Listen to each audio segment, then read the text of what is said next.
The offices of Lennox Innovations always buzzed with a quiet kind of ambition, the kind that hid behind polished smiles and echoing heels on marble floors.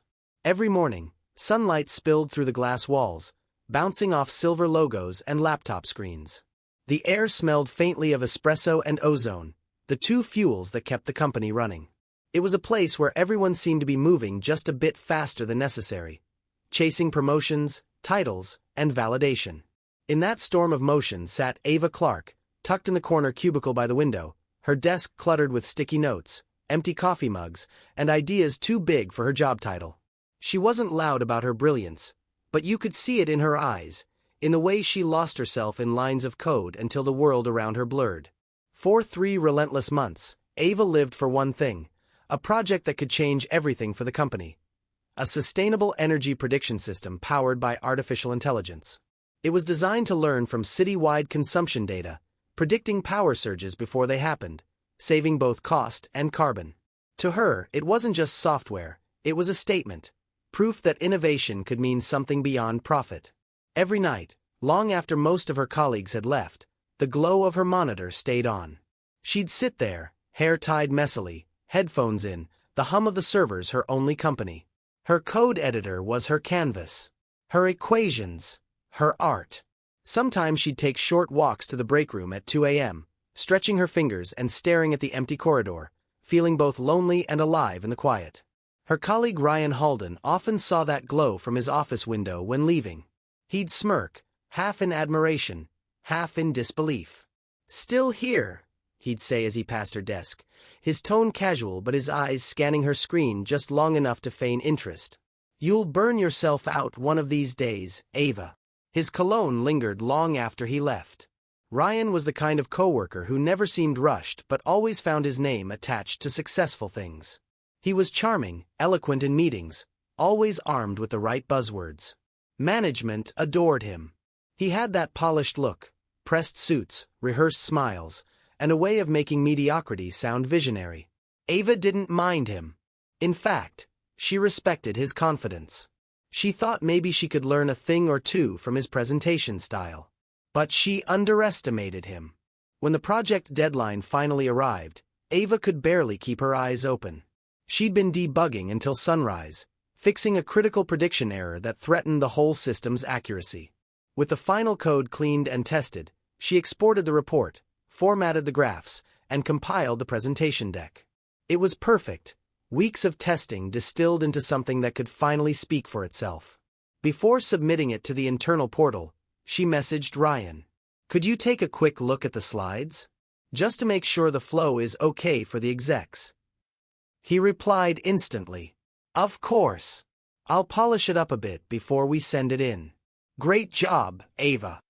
Ava smiled at the screen, relieved. She'd always believed teamwork mattered, and Ryan was, after all, her senior by a few years. She packed her bag that night, exhausted but satisfied. For once, she thought she'd sleep early. Maybe tomorrow she'd finally breathe. But the next morning shattered that peace. When she entered the office, there was an unusual buzz. People huddled near the coffee machine, whispering. Slides from her project were displayed on the company monitors in the lobby, the familiar green and blue interface she'd designed, now branded under a bold title. Project Helios, Concept Presentation by Ryan Halden. Her heart dropped. She froze mid-step, eyes scanning the screen as her pulse quickened. Her name. Nowhere. Her carefully written notes. Erased. Even the animation sequence in the deck, the one she'd spent an entire night fine-tuning, had been reused exactly. A lump formed in her throat as she walked to her desk. Ryan wasn't there. His chair was empty, his coffee still warm. Minutes later, an announcement blared over the office intercom. "Congratulations to Ryan Halden for an outstanding presentation this morning. The board loved your proposal for Project Helios. Well done." Applause echoed across the floor. Ava sat down slowly, the world around her blurring. She stared at her keyboard, fingers trembling. People began clapping Ryan on the back as he walked in. Confident, radiant, the golden boy of the hour. He looked straight at her, gave a small nod and mouthed, "Thanks." That single word twisted inside her. Thanks. For what? Her trust. Her silence. The rest of the day felt unreal. Emails flooded in from upper management praising the innovation. Her inbox stayed empty. During lunch, she overheard colleagues talking. Ryan's idea could really put us on the map. He's always been ahead of the curve. Genius move, that AI projection model. Each word was a knife disguised as admiration. Ava didn't eat. She sat alone by the window, replaying the last 24 hours. The lines of code she'd written blurred behind her eyelids. The trust she'd placed, shattered. But beneath the hurt, something else began to stir, a quiet, burning clarity. That night, she stayed late again. Not to code, but to collect proof. Every commit she'd ever pushed to the internal repository was time-stamped with her credentials. Every design file, every update, every line of documentation carried her signature. She started creating backups, copies of her Git logs, emails, drafts. She wasn't going to scream or accuse. She was going to let the truth speak in the only language people in that office understood. Data. Outside, the city lights flickered, reflecting off the glass walls of Lennox Innovations like tiny stars. Inside, Ava sat illuminated by the glow of her monitor, her determination sharp and unshakable. She thought about Ryan's smirk, the board's applause, the betrayal disguised as professionalism. Then she whispered to herself, almost smiling, "Let's see how you handle the next meeting." And for the first time in days, she didn't feel defeated. She felt ready. That week was torture, the kind of slow, grinding pain that doesn't scream but hums beneath every breath. Ryan Halden became the star of the office overnight. His name was on everyone's lips, his face on every internal email thread. The CEO, a tall man with a permanent air of confidence, stopped him in the hallway one morning and said, "Outstanding work, Ryan. The board hasn't seen this level of innovation in years." Those words echoed across the open floor, landing heavily on every ear, especially Ava's. She was at her desk when she heard it, her fingers frozen above the keyboard. Every word felt like a stolen heartbeat. The software she had built, every algorithm, every late-night breakthrough, was now a trophy in someone else's hands. In just a few days, Ryan's world transformed. His LinkedIn profile exploded with new followers and comments from industry peers calling him a visionary. He started dressing sharper, staying later in the office, not to work, but to be seen working. The leadership team began inviting him to exclusive meetings, the kind held behind closed glass doors where careers were made. He walked differently now, shoulders back, a confident tilt to his head as though the fluorescent lights shone just for him. And every time he passed Ava's desk, he smiled, a polite, almost mocking curve of the lips that made her stomach twist. Ava, meanwhile, became invisible. People who once asked her for technical help now bypassed her. The few who still did whispered sympathetically, "Don't take it personally, Ava. That's just how corporate life works." But it wasn't just corporate. It was theft. It was betrayal wrapped in charisma and rewarded by ignorance. Still, she kept her composure. She worked quietly, avoiding eye contact, burying the chaos in her chest beneath a calm mask. But every time someone congratulated Ryan, every time she saw him talking animatedly with the executives about her system, she could feel her pulse quicken, not from anger, but from resolve. By Wednesday, she couldn't take the silence anymore. She waited until the afternoon lull, when the cafe downstairs was nearly empty and most people were at their desks. Ryan was there, leaning against the counter, scrolling through his phone, his tie loosened, his cup of coffee in hand like a prop. Ava approached, her heart pounding in her chest.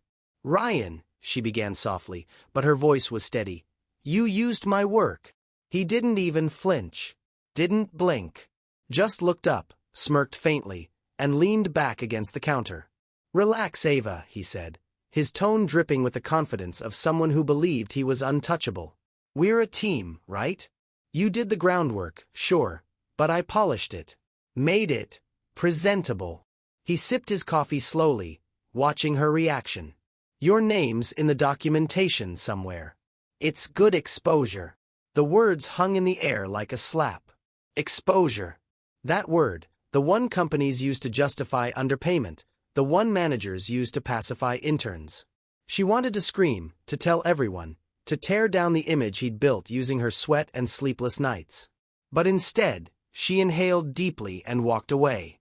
Her steps were slow, measured, deliberate, because she knew rage would get her nowhere. Ryan had the charm, the network, and the reputation. She had only one thing left: truth.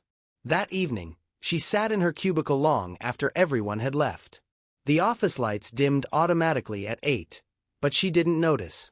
The only glow came from her monitor, and on it, the digital trail of everything. Her version histories, her Git commits, the timestamps that traced back to her personal login credentials. Each file carried her fingerprint, proof that every piece of Ryan's innovation had started at her desk. She copied everything into an encrypted drive, labeling each folder meticulously. AI module testing, forecast model logs, UI redesign by Ava C, simulation results. Each label was a heartbeat, a record of her existence. She didn't just have data, she had context. Screenshots of late-night messages she'd sent herself to note bugs, drafts of her reports, even voice memos where she'd brainstormed improvements. The more she gathered, the stronger she felt. Her hands no longer trembled. By the time the clock hit midnight, the quiet office felt different, like the calm before a reckoning. The next morning, the company announced a follow-up board meeting for Friday. It would be a technical review, a chance to dive deeper into the system Ryan had created. The board wanted him to explain the mechanics behind the success. The very idea made Ava's lips curve into a faint, knowing smile. She'd written every single algorithm from scratch. Ryan didn't even know how the adaptive model updated itself. It was her code, elegant, efficient, and unmistakably hers. The irony was poetic. He was walking straight into a test only she could pass. That night, Ava prepared. She refined her explanations, compiled a visual flowchart showing the evolution of the project, and printed her logs, just in case. Not to embarrass him, but to reclaim her voice. Her eyes burned from exhaustion, but her mind was sharp. She wasn't planning revenge. She was planning redemption, not from the company, but from the doubt that had started to creep into her own heart. By Friday morning, the sky was gray and restless. Rain tapped lightly on the glass as the board members filed into the conference room. Ryan stood by the screen, confident as ever, his smile polished to perfection. The executives greeted him warmly. Ava sat quietly near the back, her laptop open, her folder of evidence beside her. The presentation began, Ryan's words smooth, rehearsed, dripping with borrowed brilliance. But as soon as the chief technical officer began asking in-depth questions, Ava could see it, the flicker in his expression, the hesitation, the subtle panic beneath his confident tone. And that, Ava decided, was when the truth would finally speak louder than ego. Friday came like a storm, dark skies, restless wind, and a tension that buzzed through the halls of Lennox Innovations like static before lightning. The boardroom gleamed with chrome and glass, every reflection sharp enough to cut through nerves. A dozen executives sat around the long mahogany table, each one holding sleek tablets and branded folders. The company's logo glowed faintly on the wall behind them, a perfect backdrop for what was supposed to be Ryan Halden's crowning moment. He stood at the front, wearing a navy-tailored suit that screamed confidence and control. The room was silent except for the faint hum of the air conditioning as he clicked his remote and began the presentation. The first slide came alive. Charts, colorful graphs, and predictive models moving in smooth animations. Ryan spoke with ease, his voice deep and measured. "Good morning, everyone. Over the past few months, our team has been developing a predictive model that can anticipate energy demand across urban grids using layered neural mapping." He moved to the next slide, gesturing like a conductor guiding a symphony. "This model doesn't just respond to changes. It learns, adapts, and evolves." He paused just long enough to let the words sink in. The CEO nodded approvingly, clearly impressed. Around the table, heads bobbed, pens scribbled notes, murmurs of "impressive work" floated softly. But near the back of the room, Ava sat quietly, her expression unreadable. Her hair was tied back neatly, her laptop open, eyes fixed on the presentation. Every slide, every animation, Every explanation that poured out of Ryan's mouth, she recognized them all. They weren't just familiar. They were hers. Each line of logic, every predictive chart, every carefully color-coded visualization had been crafted during her sleepless nights. It was her voice that should have been echoing in that room, her hands that should have held the remote. Yet she sat still, her heart steady but heavy, waiting. Because she knew what was coming. Ryan clicked through a few more slides, showing projections, future scalability, and global applications. He sprinkled in technical buzzwords like real-time data regression and AI-powered scalability, phrases that sounded impressive but shallow without context. The executives nodded, impressed by the performance more than the substance. To them, it wasn't about who built it, it was about who could sell it. And Ryan, with his polished charm and confident posture, was selling it well. He smiled as he spoke, a man fully believing his own performance. But beneath that smile, a faint unease flickered. He was skating on borrowed ice, and somewhere deep down, he knew it. Then it happened. 10 minutes in, Mr. Grant, a senior board member with decades of engineering experience, raised a hand. His voice was calm, but his eyes were sharp. "Impressive," he said, leaning slightly forward. "But I'd like to go a little deeper. Could you walk us through the core code design, specifically, the segment that manages adaptive load balancing?" The question hung in the air like a trap waiting to spring. Ryan froze, just for a fraction of a second, but in a room full of executives trained to read body language, it was noticeable. He masked it with a small cough, a smile, and said lightly, "Of course." He clicked to the next slide, expecting his preloaded video demonstration to begin. But the screen stayed blank. He clicked again.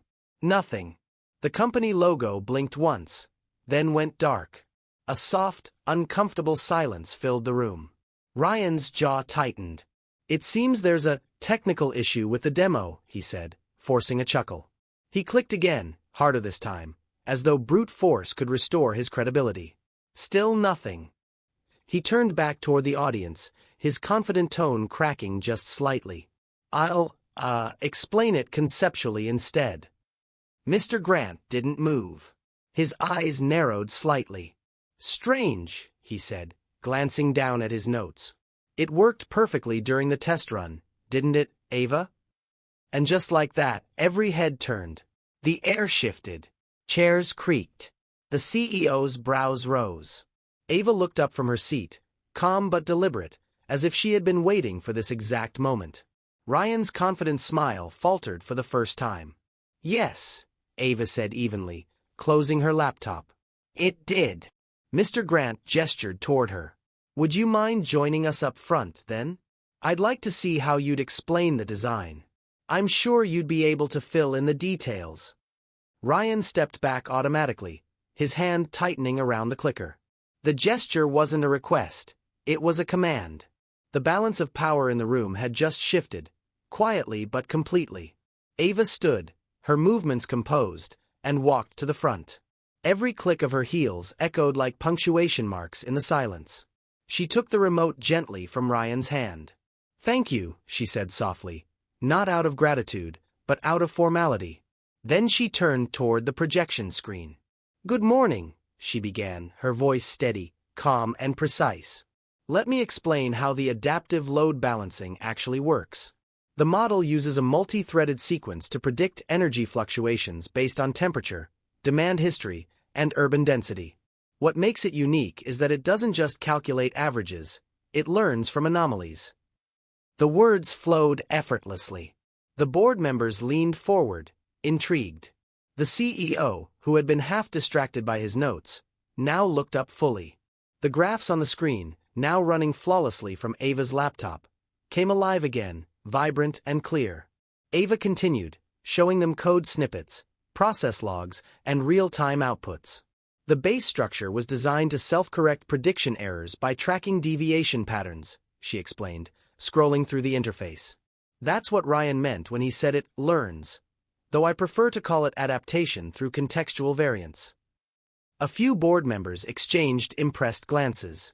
Ryan stood to the side, silent, the color slowly draining from his face.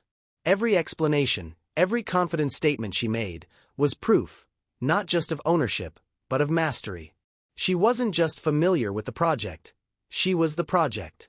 By the time Ava finished, the room was quiet again, not out of awkwardness, but out of respect. Then softly, Mr. Grant said what everyone else was thinking. That was one of the clearest, most thorough breakdowns I've ever heard. Thank you, Ms. Rivera. The CEO turned slowly toward Ryan. You said you developed this, correct? Ryan swallowed hard. His voice came out strained. I led the concept. Ava assisted with technical implementation.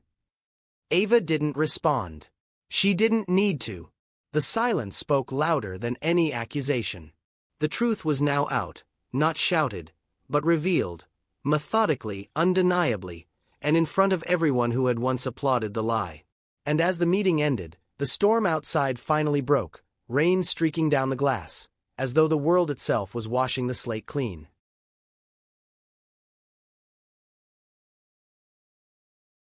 Ava looked up slowly, her calmness cutting through the tension like a blade through glass. The hum of the projector, the faint shuffle of papers, even the sound of rain outside the window, all of it seemed to fade as her voice broke the silence. Yes, she said evenly, because that test run used my original build. Her words landed with quiet precision, not loud or dramatic, but sharp enough to make everyone in the room stop breathing for a moment. The CEO's brow furrowed, eyes darting between Ryan and Ava. Your build, he repeated, his tone laced with disbelief, but also curiosity. Across the polished table, a few of the board members exchanged glances. Ryan let out a quick, nervous laugh, the kind that comes from someone who feels the ground shifting beneath their feet. Oh, she's just being modest, he said lightly, though his voice lacked its usual confidence. Ava helped with some of the base functions, small support tasks. You know how team collaboration works. But before he could spin another word, Ava moved. Calmly, deliberately, she reached for her laptop, the same one that had carried every sleepless night, every line of code, every heartbeat of the project. She connected it to the projector with steady hands. The large screen flickered, then filled with black and green, her terminal logs, each timestamp glowing like a silent witness. Rows of data scrolled before everyone's eyes, a detailed digital history that couldn't be faked. Her voice remained quiet, but it carried more authority than any title in the room. Every piece of this project, she said, scrolling through the lines, was written, compiled, and tested on my system. The commits are linked to my developer credentials, my IP, and my timestamps. Ryan was copied on my progress reports, but he never edited a single line of code. The evidence was irrefutable. Even those unfamiliar with programming could see the truth. Dates, author names, edit trails. It was all there, glowing across the screen for everyone to witness. A low murmur rippled through the board members. Someone whispered, "Look at those timestamps," while another leaned closer to confirm what they were seeing. Ryan's confident smile faltered, cracking at the edges like glass under pressure. "That's not how it happened," he said finally, voice breaking just slightly. He glanced at the CEO, searching for support, but found none. "We collaborated. We discussed every step. I contributed ideas, frameworks." Ava didn't raise her voice. She didn't interrupt. She simply turned to a new screen, this time, a log comparison. The code on Ryan's version appeared on one side, her original on the other. The differences were clear. His was incomplete, full of missing modules and syntax errors. "Then explain," she said quietly, "why the version you presented today can't even run without the files on my server." The silence that followed was suffocating. The only sound came from the faint buzz of the projector fan and the rain streaking against the glass. A few of the executives exchanged looks, realization spreading across their faces like smoke filling a room.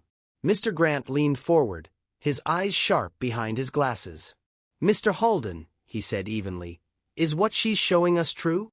Ryan swallowed hard. His Adam's apple bobbed as he tried to steady himself. I coordinated the project," he stammered. "I oversaw the implementation. It was a team effort."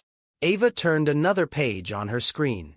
"You mean this coordination?" she asked, opening a series of email threads.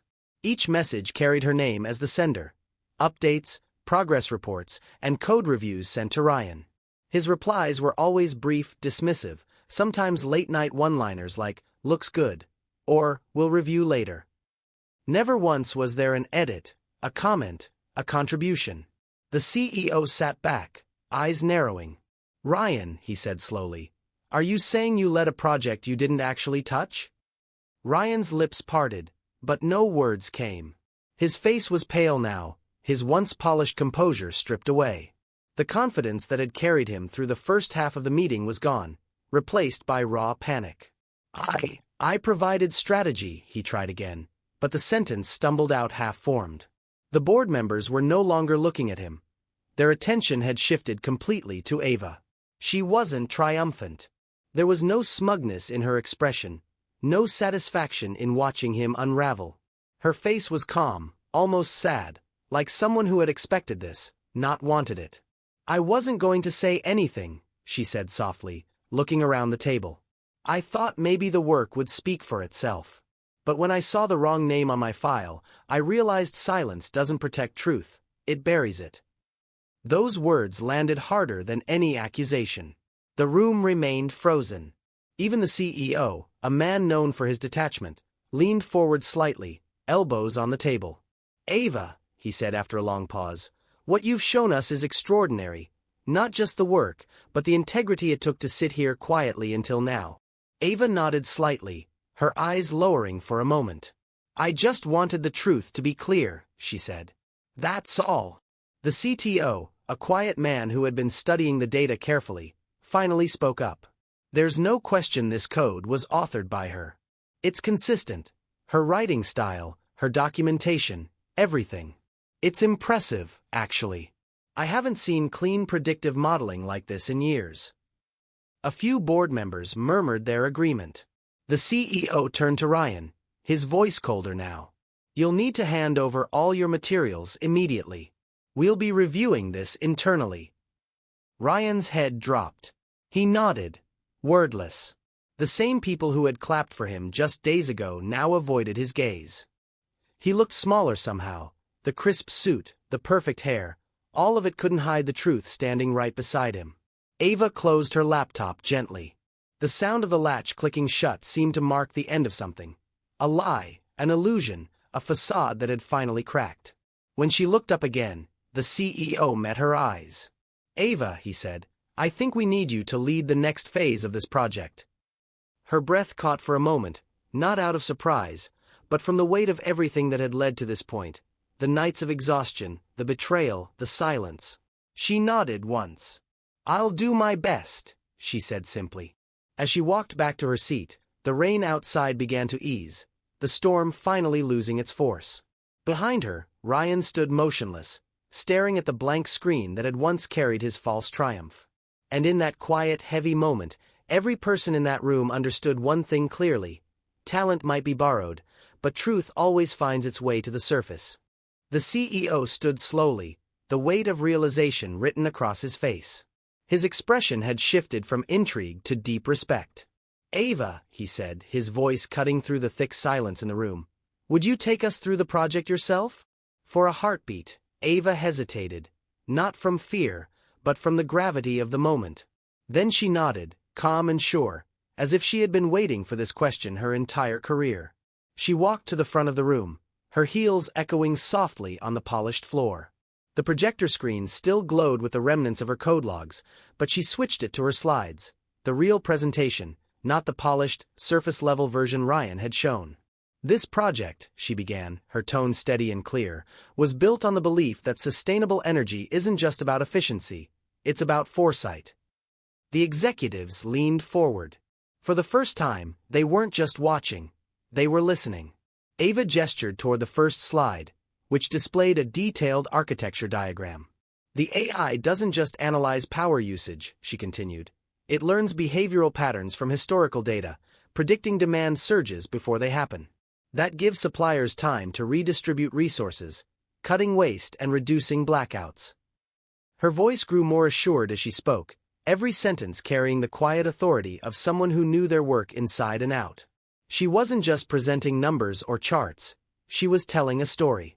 The story of long nights spent debugging impossible errors, of countless iterations, of believing in something no one else stayed late enough to see. She explained how she had layered adaptive neural networks over statistical forecasts, how she had trained the model to self-correct in real time. Her colleagues had always seen her as quiet, introverted, a background player. But in that moment, she commanded the entire boardroom. As the slides shifted, the glow of the screen reflected in her eyes. This, she said, pointing to a real-time simulation, was the breakthrough. We ran this prediction engine through 3 weeks of live test data. It achieved an accuracy rate of 96%. No human operator or existing model in our system has ever come close.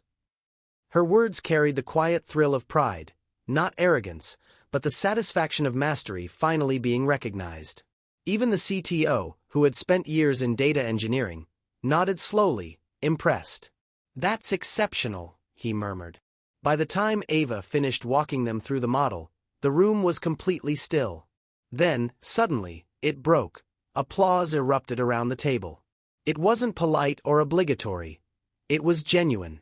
Executives who had barely noticed her existence before were now nodding, smiling, clapping. The CEO himself joined in, his hands coming together with measured but sincere force. "Remarkable," he said, his tone carrying both authority and admiration. "Truly remarkable." Then he turned to Ryan. The warmth vanished from his voice, replaced by ice. "You'll return your bonus immediately," he said. His words were calm, but final, like a judge delivering a sentence. "And clean out your desk by the end of the day." The color drained from Ryan's face. For the first time, the smooth confidence, the easy charm, the polished corporate mask, all of it crumbled. "Sir, please," he stammered. "This is a misunderstanding.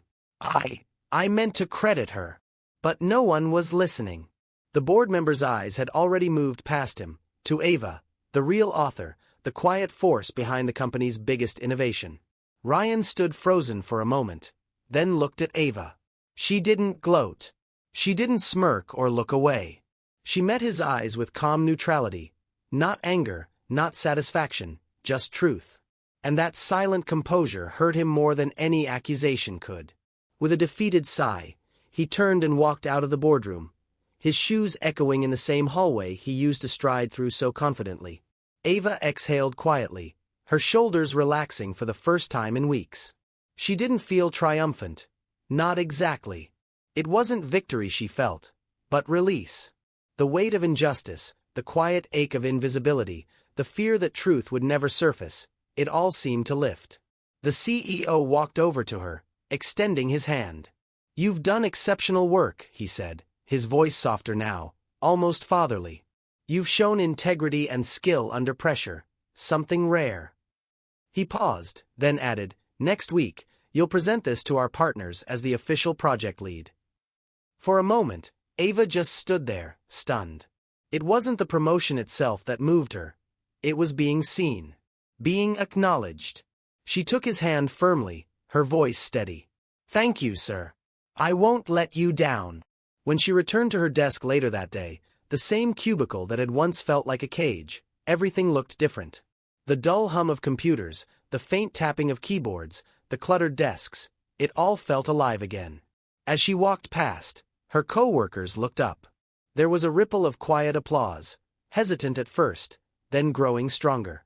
One of her colleagues, Jenna, who had watched her stay late so many nights, smiled.